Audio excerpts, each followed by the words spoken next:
Bonjour et bienvenue sur votre canal L'Art de se percevoir pour une nouvelle thématique, le C'est quoi?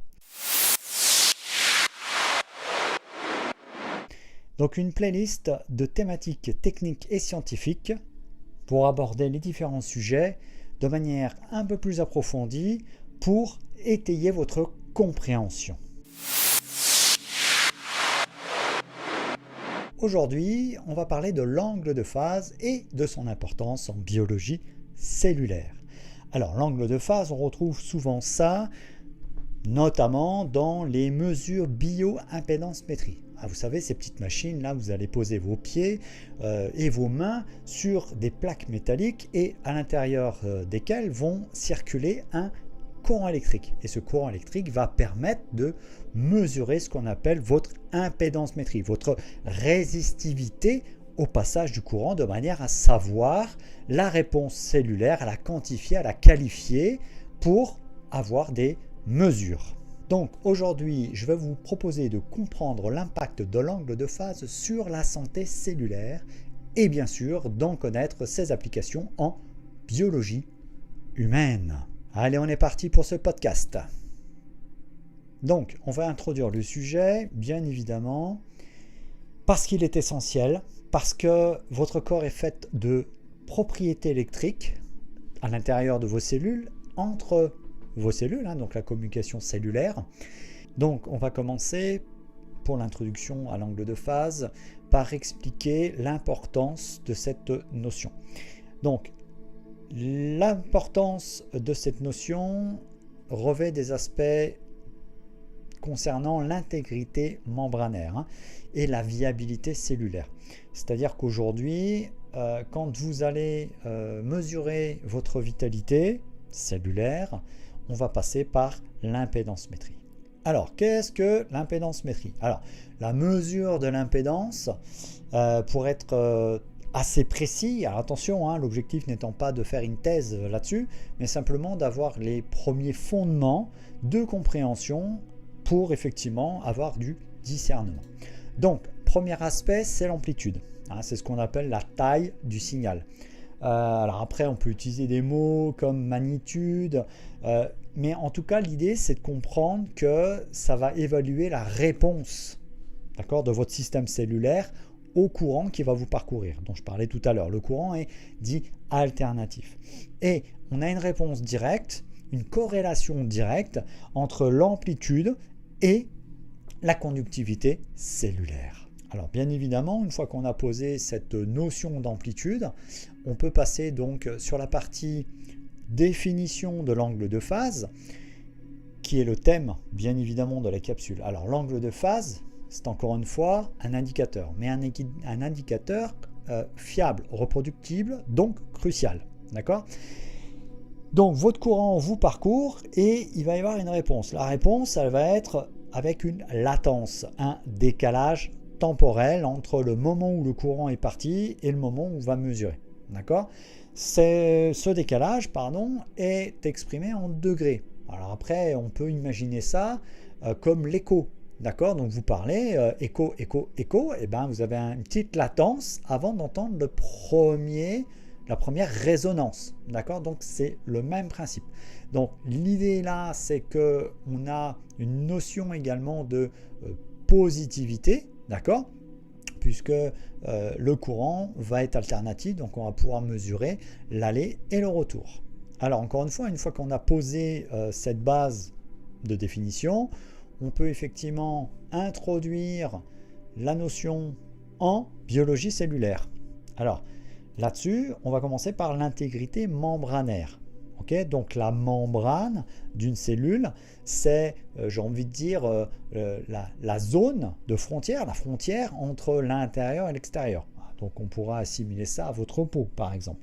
Et donc cette peau, membrane, effectivement, donc, a un rôle d'homéostasie. Alors, l'homéostasie, c'est l'équilibre entre les différents processus. D'accord, vous avez peut-être déjà entendu parler de la notion d'anabolisme et de catabolisme. Donc ça, c'est une notion d'homéostasie avec les processus de stimulation. D'accord. Donc l'idée là, c'est que cette membrane, elle va donc réguler Alors les échanges, alors ioniques, parce qu'effectivement au niveau de votre cellule, tout est sous forme d'ions, hein, c'est-à-dire que c'est de l'infiniment petit. Vous avez comment dire, des photons, des protons, etc., des électrons, enfin voilà, c'est vraiment de l'infiniment petit. Okay, et donc cette membrane va protéger la cellule des agressions extérieures. Alors on va commencer par la morphologie. La morphologie d'une cellule va être comment dire, modifiable, adaptable, évolutive, d'accord, mais dans des proportions, à toute proportion gardée, comme on dit. Donc l'idée là-dedans, c'est que dès qu'on va effectivement avoir un signe de modification de forme cellulaire, eh bien, ça va être un indicateur de problèmes pathologiques et de perturbations dans l'environnement cellulaire. Ça, c'est une première chose. La deuxième partie, c'est ce qu'on va appeler l'adhésion. Donc l'adhésion, c'est la capacité à adhérer. L'adhésion, c'est la cohérence. C'est le fait de se dire j'adhère ou pas au truc. Donc vous êtes d'accord ou pas avec le reste du groupe, par exemple. Okay, donc ces deux facteurs influencent très fortement la communication entre les cellules, bien évidemment.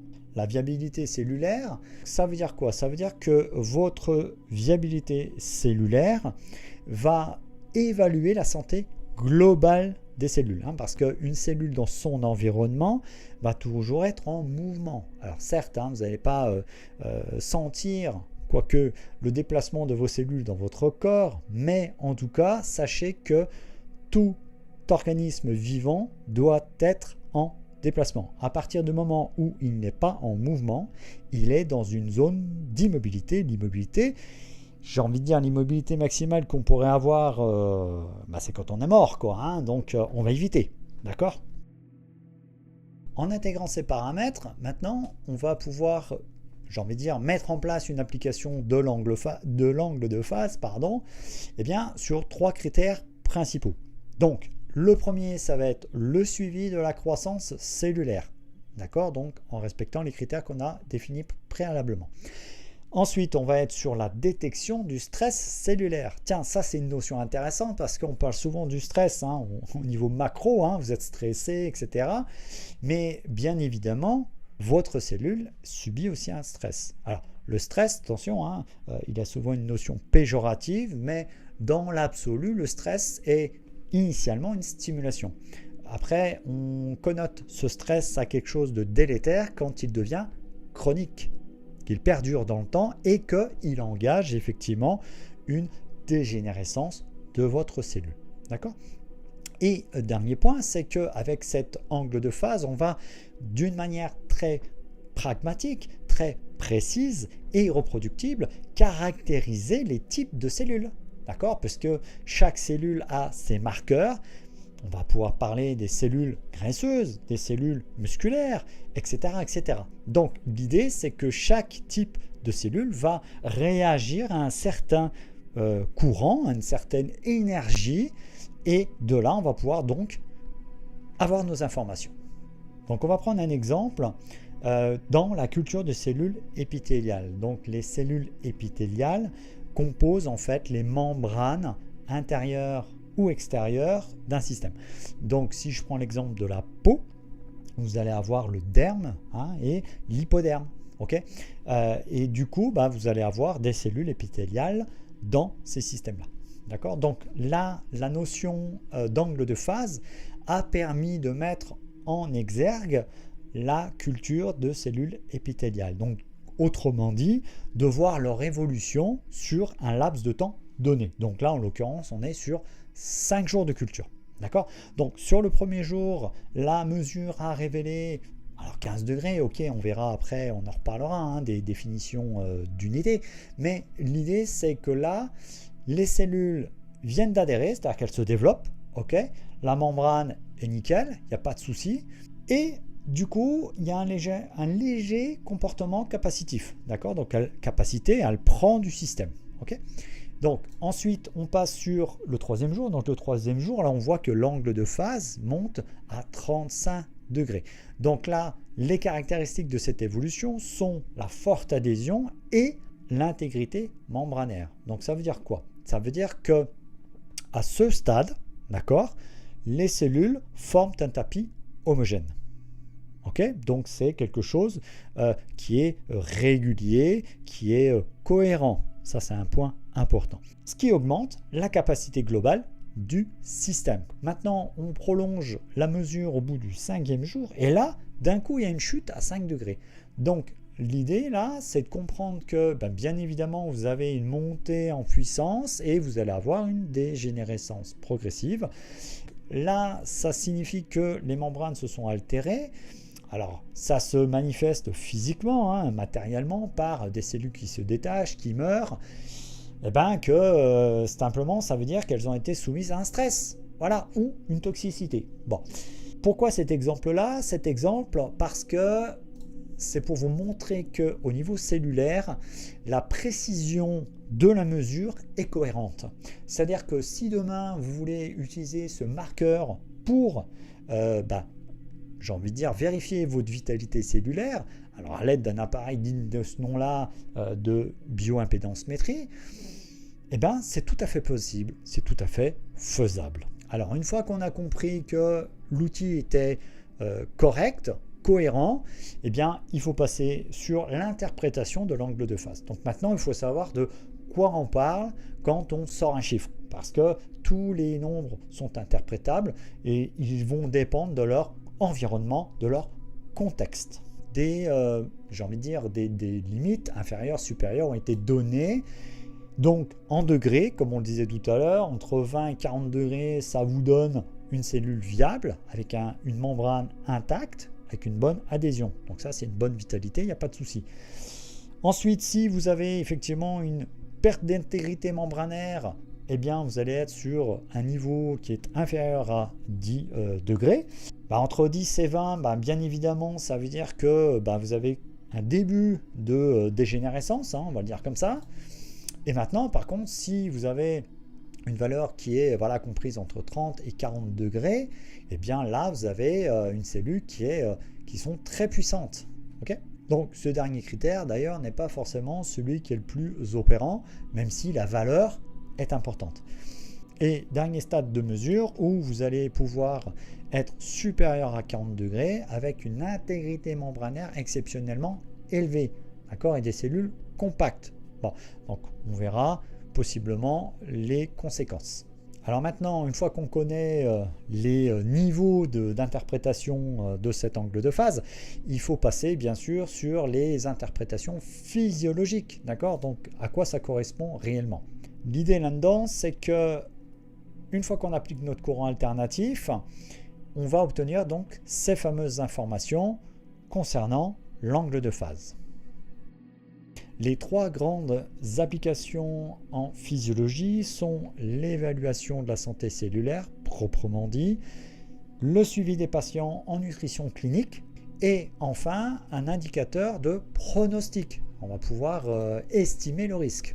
Sur la partie évaluation, comme effectivement c'est une mesure de l'intégrité des membranes cellulaires, on va directement avoir l'information sur la vitalité cellulaire et le fonctionnement des tissus.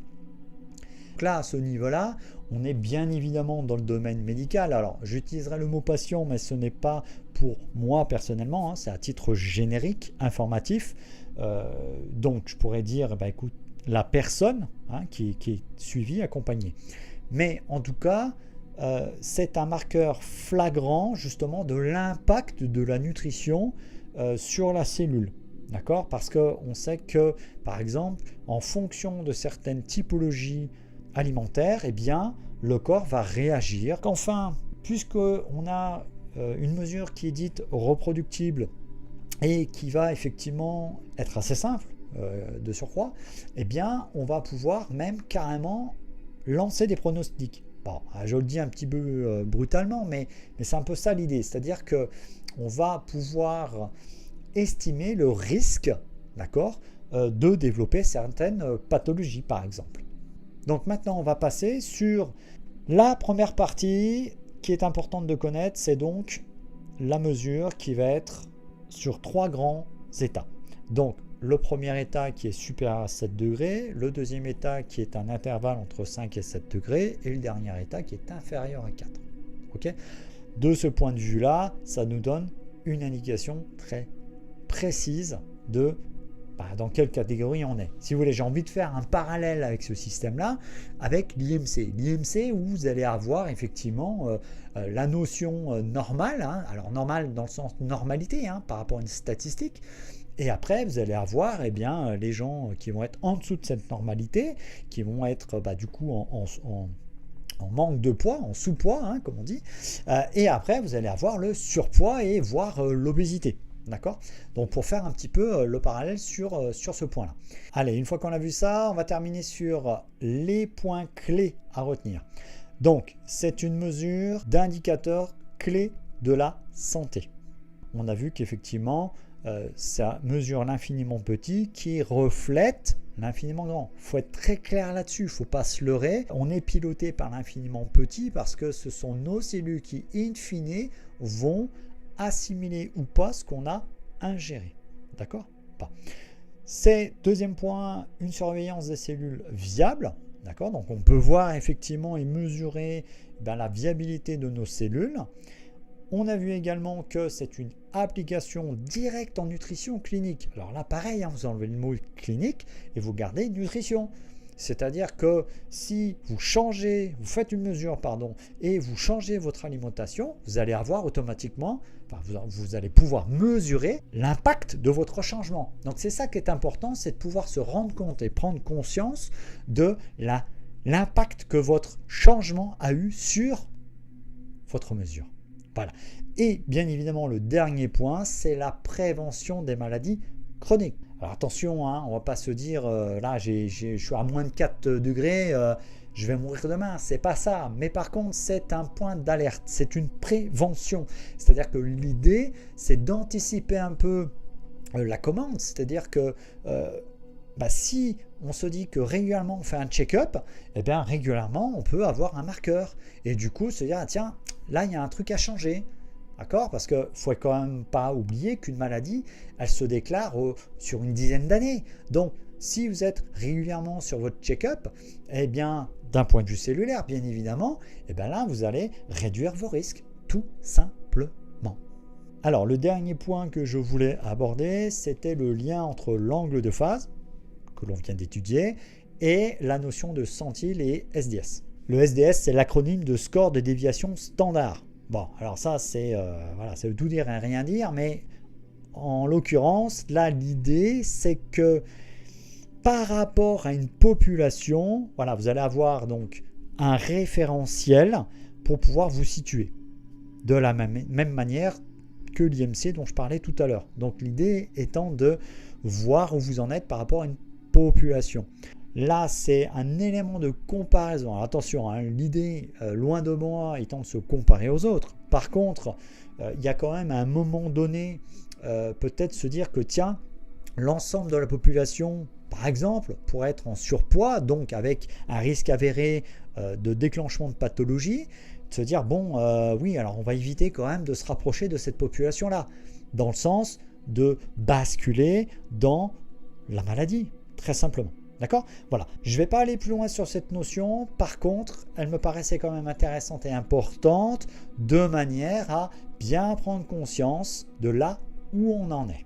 Pour finir, je le répète, l'angle de phase est crucial pour évaluer la qualité cellulaire et l'intégrité membranaire. De là, vous pouvez mettre en action via une mesure bioimpédance-métrie cette notion qui va vous donner un marqueur. Vous pouvez aussi passer sur une partie de check-up un peu plus global. Donc ça, je vais vous mettre le lien dans la description. Mais l'idée, c'est de comprendre que plus vous allez avoir de marqueurs régulièrement, attention, sans tomber dans la stigmatisation ou le fait d'être hypocondriaque, mais avoir une vision juste claire, précise de son état de vitalité, d'accord, ça me paraît quand même essentiel. Alors après, je ne sais pas vous, en tout cas, vous en faites ce que vous voulez. Je mets à disposition un mini questionnaire, je vous laisse revenir vers moi. Eh bien, si tu as apprécié cette capsule sur la technique et la science et son implication dans la physiologie humaine, je t'invite à partager, liker, à t'abonner et on se retrouve pour la prochaine capsule.